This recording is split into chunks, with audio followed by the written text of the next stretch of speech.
How to get Assault Bike Pro X data using cycling app Zwift into Garmin Connect and even update Cycling VO2 Max. On the Assault Bike, one needs to click this button for long. The first connection that appears is N+HR. This can be used to connect a Garmin, such as the 6S Pro, via the broadcast heart rate feature that looks like this once it is started. It is found in sensors and accessories in the settings. Wrist heart rate, broadcast activity during on is also an option if you want to track the activity on the Garmin. Once the watch is connected, it displays heart rate as seen here. And then one clicks again and this enables the Bluetooth search.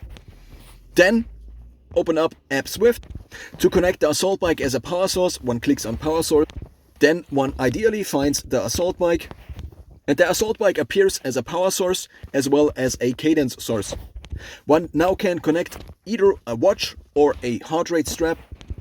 This is now important. This is not data that stems from the Assault Bike, but it's a connection from watch or strap to Zwift, so to the phone.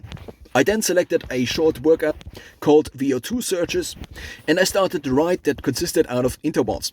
Because I am now using an air bike or was using an air bike, it was quite easy for me to hit the warm up or also the interval recommendations of, in this case, 245 watts.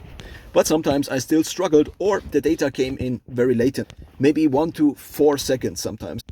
Afterwards, one gets a ride report. In this case, it shows an average power of 221 watts, 9.7 kilometers, 15 minutes of time, and also the heart rate distribution, which, if one takes a look at how much zone 1 there is different from the ride that then synchronized to Garmin. For the Garmin integration, one needs to set it up using the Zwift companion app, which one can then go into the settings of, and then one clicks on connections and here integrates or connects the Garmin account. In my case, I just connected Garmin.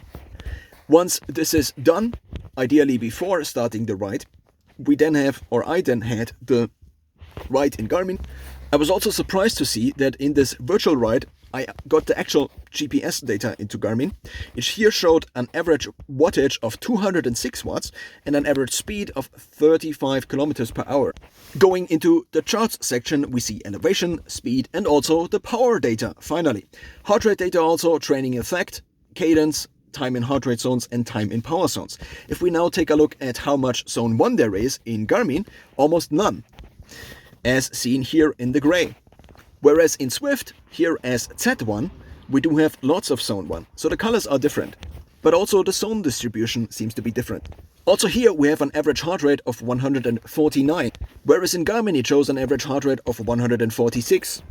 It then also updated my Cycling VO2 Max, which now I don't know if it is distorted because I was using an air bike.